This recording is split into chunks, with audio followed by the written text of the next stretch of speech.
अस्सलाम वालेकुम, welcome back to our channel. कैसे हैं आप सब लोग? अस्सलाम वालेकुम एवरीवन, कैसे हैं आप सब? वी होप कि आप लोग अच्छे होंगे और अपने अपने लाइफ में मज़े कर रहे होंगे।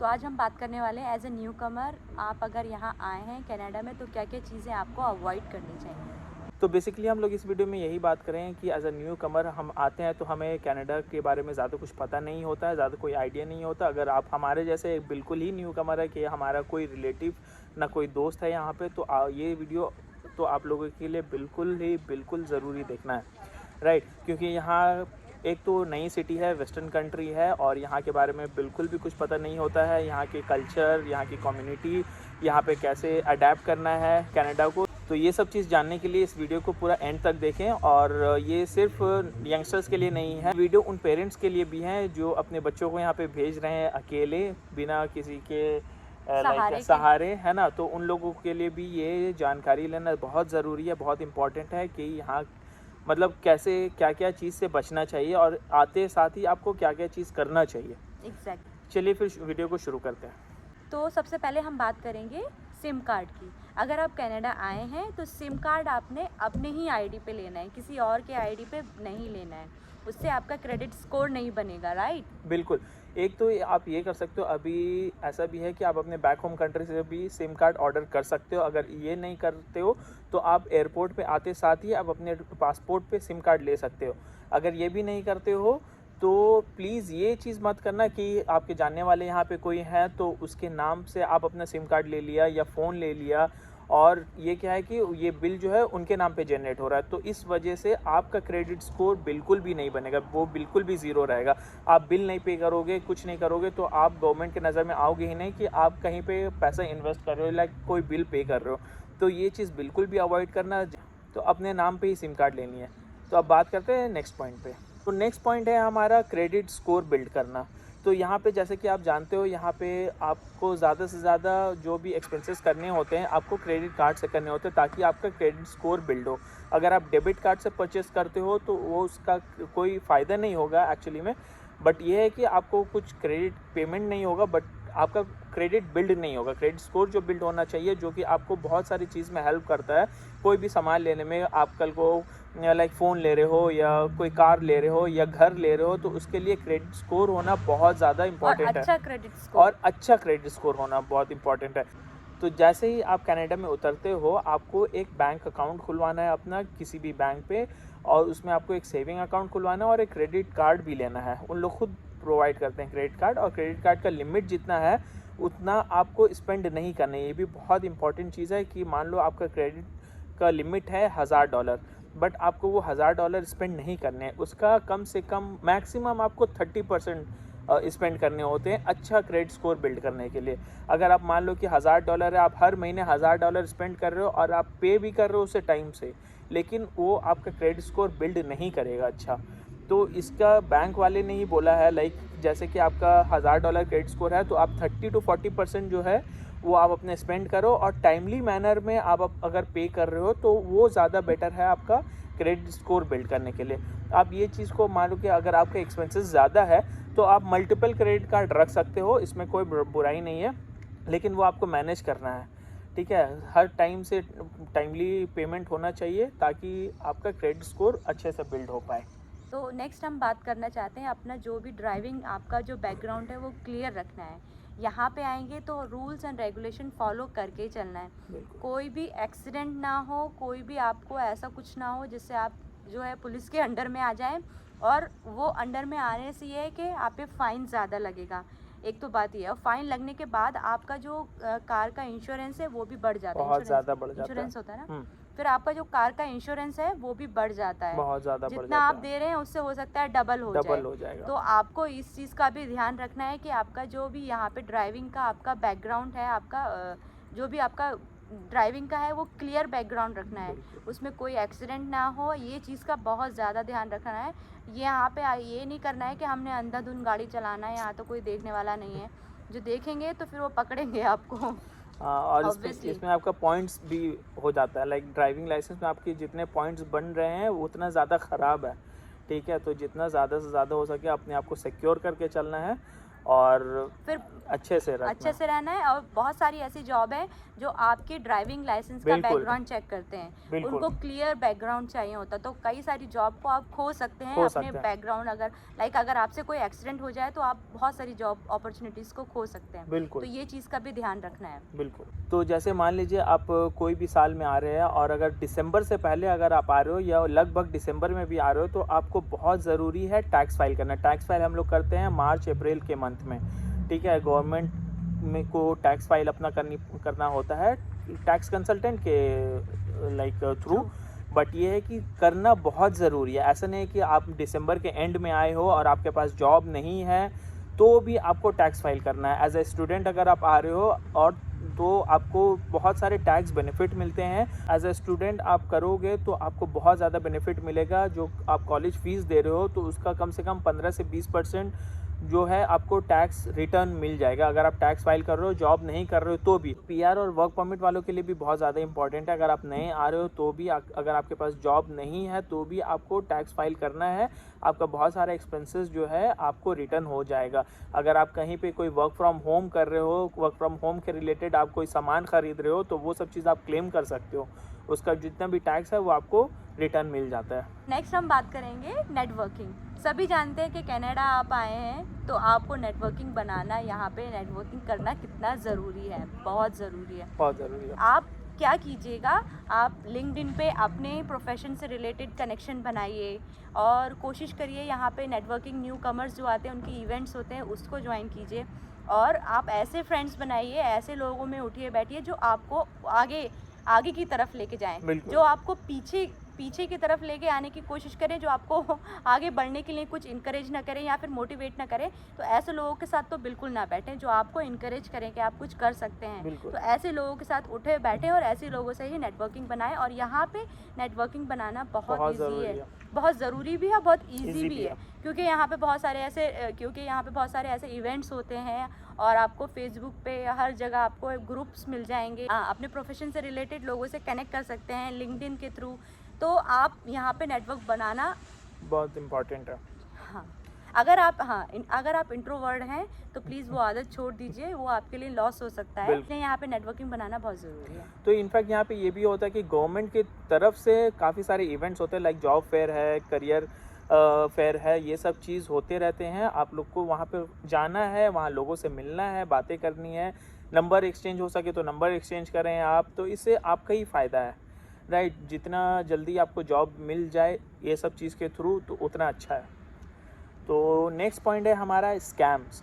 तो यहाँ पे आप आओगे तो यहाँ पे आप किसी भी कंपनी का सिम कार्ड लो, कोई फ़र्क नहीं पड़ता, आपको इस स्कैमर्स के कॉल आने ही आने हैं, मैसेजेस आएगा। हमें लगभग 2-3 दिन में एक बार मैसेज, एक बार ईमेल आ जाता है कि हमारा पार्सल पड़ा हुआ है DHL में, तो हमें CRA की तरफ से इतना पैसा मिलना है, ये लिंक पे क्लिक करें।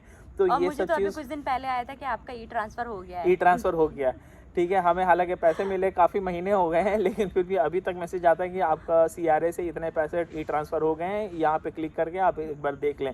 तो ये सब चीज़ से बिल्कुल भी बच के रहें। एक बार आप ये सब चीज़ में ट्रैप हो गए तो ऊपर वाले को मालूम है कि क्या होगा। हो सकता है कि पुलिस केस तक भी हो सके अगर आप इसमें फंसते जाओ। तो इट्स बेटर कि ज़्यादा ये सब चीज़ में ना हो। फालतू का कॉल या कोई एंटरटेन नहीं करना है, कोई मैसेज आए, कोई लिंक में क्लिक नहीं करना है। और या मेरे साथ ऐसा भी हुआ है कि स्नैपचैट पे बहुत ज़्यादा रिक्वेस्ट आने लगे, ठीक है। स्नैपचैट पे बहुत ज़्यादा फेक रिक्वेस्ट आने लगे, तो ये सब चीज़ से बहुत ही बच के रहें। तो और जॉब स्कैम्स भी बहुत ज़्यादा होते हैं। लाइक अगर आपको कोई ऑफ़र मिल रहा है जो कि too good to be true है कि आपको ये भी मिल जाएगा, ये भी मिल जाएगा, ये भी मिल जाएगा, तो ये सब चीज़ बिल्कुल नॉट इवन इन कनाडा, आपके बैक होम कंट्री में भी काफ़ी लोग हमें लाइक इंस्टाग्राम पे बताते हैं कि मुझे अकोमोडेशन भी दे रहे हैं, $25 $30 सैलरी दे रहा है, आने जाने का ख़र्चा दे रहा है, 1 महीने का साल में एनुअल वेकेशन दे रहा है। हम बोला कि भैया स्कैम है, 1 रुपये मत देना उस एजेंट को जो इतना कुछ बता रहा है, ठीक है। वो पता चल जाता है कि अगर ये बहुत ज़्यादा अच्छा है तो ये स्कैम है, एग्जैक्टली ठीक है। तो ये सब चीज़ ना ही कि क्योंकि जो यहाँ पे सालों से रह रहे हैं उन लोगों के $25 पर आवर नहीं हुआ है, और आपको आउट ऑफ कनाडा कैसे हाँ, बुला सकते हैं आप? अब ये कि सबसे बड़ी चीज़ है कि एकोमोडेशन यहाँ पे कोई भी नहीं देता। एकोमोडेशन देने से उनका सैलरी जो है वो समझिए वो आपको डबल सैलरी दे रहा है, अगर कोई कंपनी एकोमोडेशन दे रहा है तो। तो ये सब चीज़ मेरे पास काफ़ी लोग हम लोगों को बताते हैं, अपना ऑफर लेटर सेंड करते हैं, इंस्टाग्राम पे डीएम करते हैं कि भाई थोड़ा मेरा ये देख लीजिए, मेरा वो देख लीजिए। तो ये सब चीज़ बिल्कुल भी ये सब ट्रैप में मत फंसना, बैक होम कंट्री में भी और यहाँ पे भी। यहाँ पे भी आपको जॉब के लिए बहुत सारे कॉल आएंगे, बहुत सारे ये आएंगे, तो प्लीज़ ये सब चीज़ में नहीं फंसना है। अगर पीआर लेके कोई आ रहा है तो यहाँ पे काफ़ी सारे गवर्नमेंट की तरफ से एजेंसीज़ हैं जो आपको जॉब लगवाते हैं, ठीक है। वो सब एजेंसी आपसे ₹1 पैसा नहीं लेंगे। इनफैक्ट वो एजेंसी जिस कंपनी में आपको जॉब लगवाएंगे उन कंपनी को आपकी 2 महीने 3 महीने की सैलरी पे करेंगे एज अ ट्रेनी। वो सैलरी आपको कंपनी से मिलेगी, लेकिन ये जो एजेंसी है ये उस कंपनी को सैलरी देंगे फ्रॉम गवर्नमेंट के थ्रू। आपका जो भी प्रोफेशन है उसमें वो आपको ट्रेन भी करेंगे, उसमें भी हेल्प करेंगे वो। ये सब चीज़ फ्री ऑफ कॉस्ट होता है, इसके लिए $1 नहीं लगता है यहाँ पे। तो ये सब चीज़ अगर आपके पास साथ हो रहा है तो ओके है, लेकिन इसके लिए आपको खुद जाना पड़ेगा एजेंसी के लिए। एजेंसी का कोई फ़ोन कॉल नहीं आता है, आपको खुद कांटेक्ट करना है। तो ये सब स्कैम से बच के रहें। हाँ, क्योंकि एजेंसी से कांटेक्ट मैंने भी किया था। बिल्कुल मैंने किया था, मैं गई थी उनसे मिलने, फिर मुझे पता चला था कि उन लोग सिर्फ पीआर वालों के रखते। तो अगर आप एज ए पीआर हैं तो आप उनसे कांटेक्ट कर सकते हैं, वो 100% आपकी हेल्प करेंगे। बिल्कुल। तो अगर आप यहाँ आए हैं तो आप कोशिश कीजिएगा कार आप ना लें। अपने कॉलेज जा सकते हैं, कॉलेज के लिए तो खैर कार लेना बेकार की बात होगी। अगर आपका सब आस-पास ही है, आपको कोई मतलब ज़रूरत नहीं है कार की, तो आप कोशिश कीजिएगा एज ए स्टूडेंट अगर या एज ए वर्क परमिट आए हैं तो स्टार्टिंग में कार ना लें, क्योंकि उसका भी एक हर महीने का आपका बंद जाता है कि $200 मिनिमम मैं बोल रही हूँ, उससे ज़्यादा ही होता है लाइक $500 ऐसे आपका हर मंथ का वो चला जाएगा, तो वो एक आपका एक्सपेंसेस बढ़ जाएगा। तो कोशिश करना है कि कार आते ही नहीं लेना है, और जब ज़रूरत हो तभी लेना है। उससे पहले कार लेने की कोशिश नहीं करिए, वो जितना बचा सकेंगे उतना आपके लिए अच्छा होगा। ये कोई लोग होते हैं कि देखा देखी में उसमें शो ऑफ करने के लिए कार ले लिया, एक बार ले लिया, सामने वाले लाइक अपने एक्सपेंसेस दे रहा है तो मैं क्यों नहीं दे पाऊँगा। हो जाएगा आपका भी, बट जो सेविंग है वो नहीं कर पाओगे आप। उसका एक्सपेंसेस निकालने के लिए आप पूरा दिन भर आप काम करते रहोगे, तो फिर पढ़ाई कब करोगे, राइट। आप यहाँ पे पढ़ने आए हो, ठीक है, काम तो करना ही है बट पढ़ने भी आए हो, पढ़ाई का आपका फ़ीस देना है, तो वो सब चीज़ के लिए भी आपको पैसे चाहिए। कार आप यहाँ पे आए हो कनाडा, कुछ टाइम के लिए तो नहीं आए हो, आप यहाँ पे लंबे समय के लिए आए हो, तो कार के लिए आपके पास समय बहुत है। पहले जो ज़रूरी है वो चीज़ करें। यहाँ पे स्टूडेंट के लिए ये है, बस की फैसिलिटीज़ हैं, बस फ्री होता है स्टूडेंट के लिए क्योंकि वो फ़ीस में ऑलरेडी इंक्लूड होता है। और बाकी जो स्टूडेंट नहीं है वो आए, अपना पहले सेट हो जाए, 6 महीना 8 महीना 10 महीना या 1 साल जो भी ले ले, उसके बाद आप कार लीजिए। और हमारा सजेशन ये रहेगा कि कार अगर सेकेंड हैंड लें फर्स्ट टाइम में तो ज़्यादा अच्छा है। सेकेंड हैंड लें तो कैश में लें। सेकेंड हैंड कार $20,000-25,000 का भी आता है, बट जितना कम से कम हो पाए उतना वाला लें और कैश में लें। तो कार कैश में लें तो ज़्यादा बेटर है, ताकि आपको एटलीस्ट महीने का जो किस्त देना होता है उससे आप बच जाएंगे, सिर्फ इंश्योरेंस देना पड़ेगा। तो ये सब चीज़ आप भी कैलकुलेट कर सकते हो कि आप कितना कमा रहे हो, कितना आपके एक्सपेंसेस है, कितना कॉलेज के फ़ीस में जा रहा है, ठीक है। तो ये हमारा सजेशन है। तो अगर आप कार स्टिल लेना चाहते हैं तो जैसे कि हमने ऑलरेडी शेयर किया है कि नेटवर्किंग आपको बनानी है, तो नेटवर्किंग के थ्रू ही अगर आप अपना कार लें तो आपके लिए ज़्यादा बेटर है। एक तो आप नोन पर्सन से ले रहे होंगे और आपको पता होगा कि कार में क्या ख़राबी है नहीं है, और किफ़ायती भी मिलेगा, राइट, थोड़ा सस्ता भी मिलेगा मार्केट के हिसाब से। तो ये दोनों फ़ायदा होता है नेटवर्किंग का, ठीक है। नेटवर्किंग का यहाँ पे बहुत फ़ायदा है, ठीक है। तो आपको जितना ज़्यादा से ज़्यादा हो सके नेटवर्किंग करें, ताकि आपको बहुत सारी चीज़ों में आपको इसका हेल्प मिले। और सबसे लास्ट और इम्पॉर्टेंट पॉइंट यही है कि आपको स्किल पे काम करना है, स्किल डेवलपमेंट करना है आपका। एक ही रिज्यूम लेके हर जगह अप्लाई नहीं करना है। आप मार्केट में देखिए क्या डिमांड है, उसके अकॉर्डिंग आपने अपने स्किल पे काम करना है। फॉर एग्जांपल मैं बताना चाहूँगी, एज ए नर्स मैं हूँ, तो मैं कोशिश में हूँ कि मैं CPR का अपना सर्टिफिकेट ले लूँ। काफ़ी टाइम से मैं कोशिश में हूँ और मैंने अप्लाई भी किया था, किसी वजह से वो रह गया है मेरा, बट मैं वही कोशिश में हूँ कि यहाँ पे आई हूँ तो मुझे CPR का मेरे पास सर्टिफिकेट हो, लाइक तो ऐसे ही आपने अपने स्किल पे काम करना है। जो भी हो सके यहाँ पे आके आप सर्टिफिकेट लें, छोटे छोटे आपको यहाँ पे मिल जाएंगे, ताकि आप अपने रिज्यूम में ऐड कर देंगे, ऐड हो जाएगा तो वो आपका रिज्यूम ज़्यादा स्ट्रॉन्ग हो जाएगा, तो वो आपको हेल्प करेगा कहीं भी जॉब इजीली लगने के लिए। तो हम हमेशा हर वीडियो में अपने बोलते हैं कि स्किल पे काम कीजिए, आप अपने स्किल पे काम कीजिए। बिल्कुल, एक तो ये है कि आप दूसरा कोई भी स्किल ऑब्वियसली का मतलब लर्न नई चीज़ें सीखने का तो कोई लिमिट नहीं है, लेकिन आप जिस बैकग्राउंड में काम कर रहे हो उस बैकग्राउंड को भी आप अपडेट करते रहो अपने स्किल में। लाइक अगर आप आईटी सेक्टर में हो तो आईटी सेक्टर में हर एक कभी कदार नई चीज़ आती रहती है, तो नई चीज़ सीखें, उसका डिप्लोमा करें, उसकी सर्टिफिकेशन लें। और कोई भी बैकग्राउंड में अगर आप हैं तो हर नई चीज़ का आप अपडेट रहेंगे तो आपका लाइक सीवी भी स्ट्रांग होगा, और आप जहाँ पे काम कर रहे हो वहाँ पे प्रमोशन के भी बहुत ज़्यादा चांसेस होंगे। एग्जैक्टली। ठीक है, तो स्किल सिर्फ यहाँ आके नहीं, आप बैक होम कंट्री में भी, जैसे कि हमने ऑलरेडी अपने पहले वीडियो में भी शेयर किया है कि कौन कौन से स्किल यहाँ पे डिमांड में है, वो सब स्किल पे आप काम करें, और यहाँ आने के बाद आपको वो सब चीज़ में बहुत ज़्यादा हेल्प मिलेगी।